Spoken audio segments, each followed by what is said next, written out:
Hello friends and welcome to our channel services simplified. सबसे पहले तो मैं आप सबका बहुत अच्छे से स्वागत करता हूं आपके अपने चैनल सर्विसेज सिंप्लीफाइड पे। और आज मैं आप लोगों को काफ़ी महत्वपूर्ण जानकारी देने जा रहा हूं जो कि आरबीआई ग्रेड बी एग्ज़ाम के रिलेटेड है।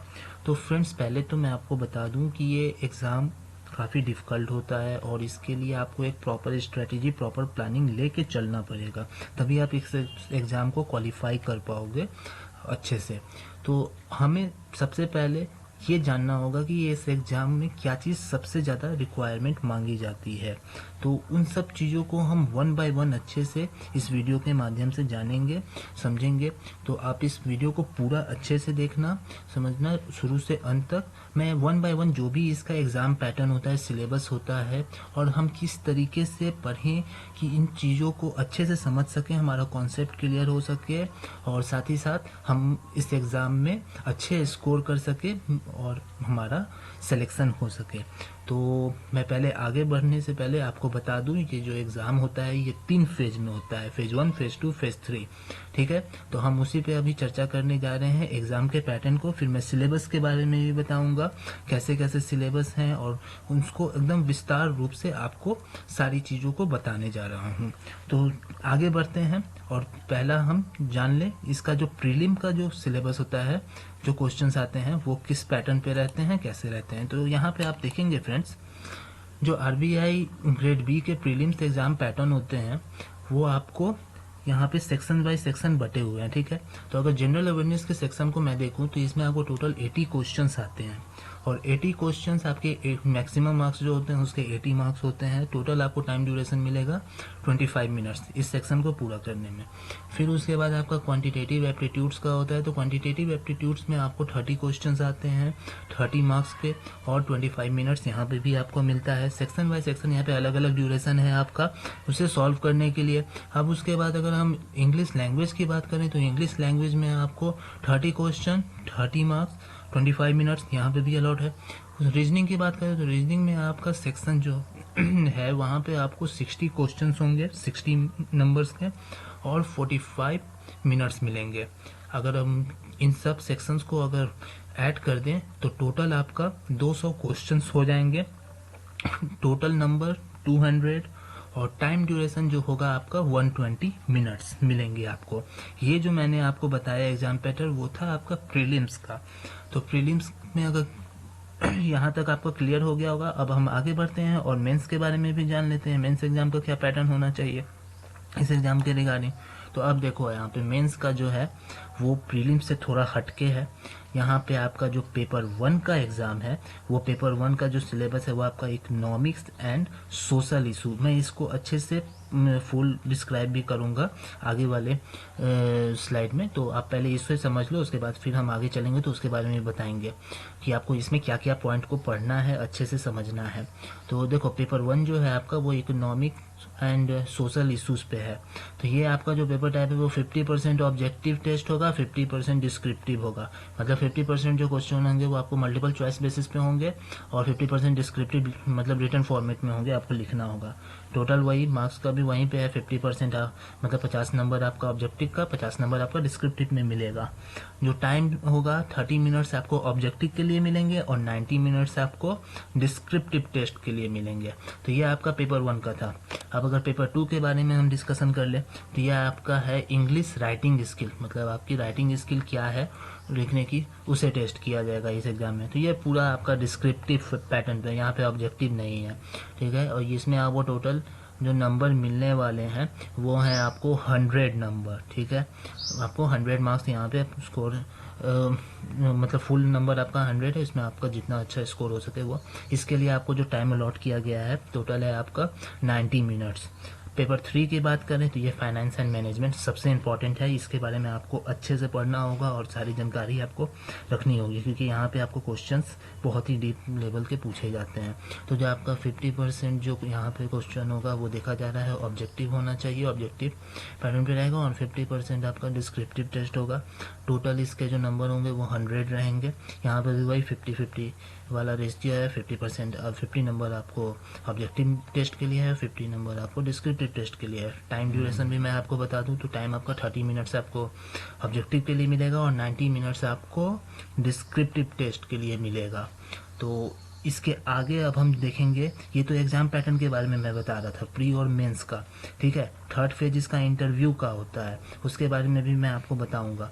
लेकिन अब हम उससे पहले सिलेबस के बारे में जानेंगे कि इसका सिलेबस क्या है, हमें किन चीज़ों को ज़्यादा पढ़ना है, अच्छे से पढ़ना है, और किन चीज़ों पर हमें अच्छे से विशेष ध्यान देना है कि हमारा एग्ज़ाम निकल सके अच्छे से, और क्या गलतियां नहीं करनी है उसके बारे में भी जानेंगे।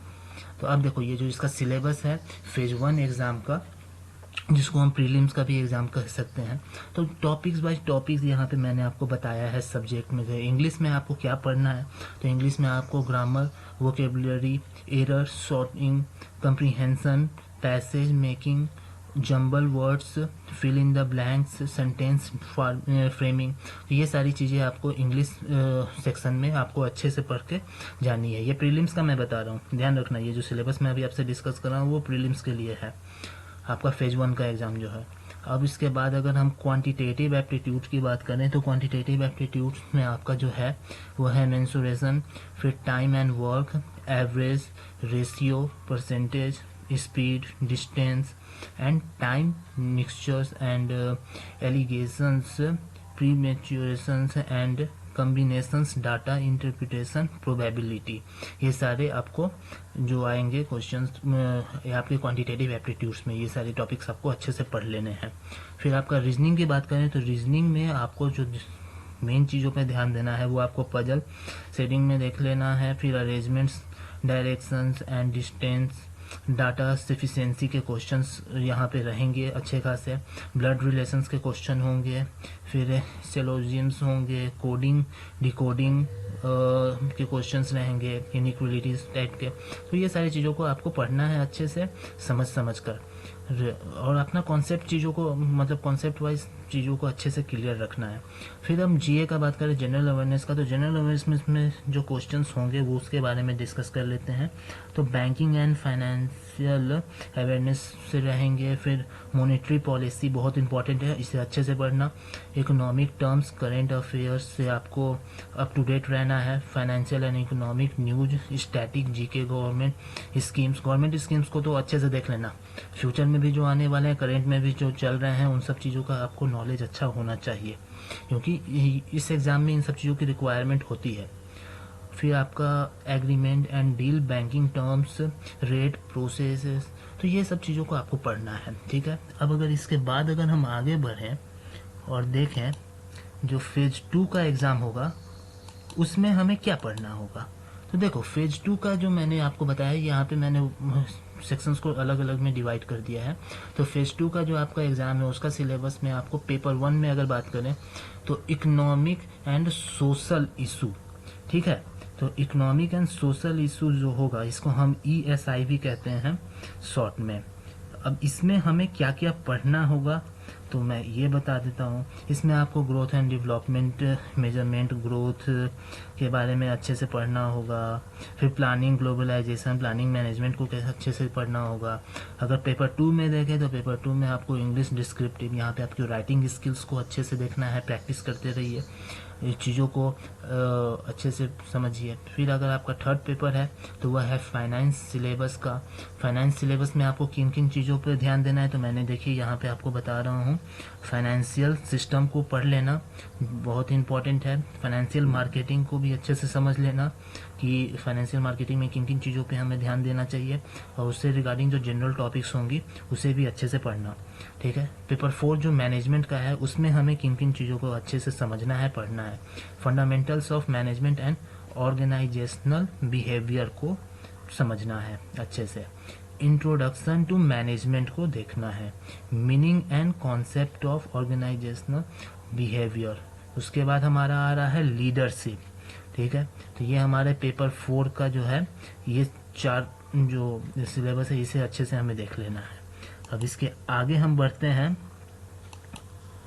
और जानते हैं पेपर 4 में ही एक और आपका पार्ट है, वो है ethics at the work place and corporate governance, ठीक है फ्रेंड्स। इसमें आपको 2 टॉपिक को बहुत अच्छे से पढ़ना होगा, समझना होगा। तो देखो जो 2 टॉपिक है इसका आपका वो है, पहला कॉर्पोरेट गवर्नेंस। कॉर्पोरेट गवर्नेंस को आपको समझना है, इसमें किस तरह से काम किया जाता है, किन किन चीज़ों का ध्यान रखा जाता है, क्या चीज़ें इसमें इफेक्टफुल रहती है, इसके बारे में टू द टॉपिक एक एक चीज़ को अच्छे से समझ लेना। और कम्युनिकेशंस के बारे में आपको पढ़ना होगा क्योंकि ये कैसे वर्क करता है बैंकिंग सेक्टर में, ठीक है। तो ये सारे आपको मैंने डिटेल बताए हैं आरबीआई ग्रेड बी एग्ज़ाम के रिगार्डिंग कि इसे हम अगर इस पैटर्न पे अच्छे से चीज़ों को समझ के पढ़ें, कॉन्सेप्ट क्लियर हमारा होते रहे, तो इस एग्ज़ाम को निकालना काफ़ी आसान रहेगा हम लोगों के लिए, क्योंकि इसका लेवल बहुत ही डिफ़िकल्ट रहता है। तो अगर हम इसे प्रॉपर स्ट्रैटेजी को अगर नहीं समझेंगे इस एग्ज़ाम के रिगार्डिंग या उतना प्रॉपर प्लानिंग करके नहीं पढ़ेंगे तो ये एग्ज़ाम निकालना काफ़ी डिफ़िकल्ट रहेगा। और एक चीज़ और मैं आपको बताऊंगा, इस एग्ज़ाम का लेवल भी टफ़ है और साथ ही साथ इसका सिलेबस भी बहुत वास्ट है। तो हमें इस सिलेबस को कवर करने के लिए बहुत अच्छे से प्लानिंग करके चलना होगा, तब जाके हम इसे पूरा कवर कर पाएंगे अच्छे से और अच्छा स्कोर इसमें गेन कर पाएंगे।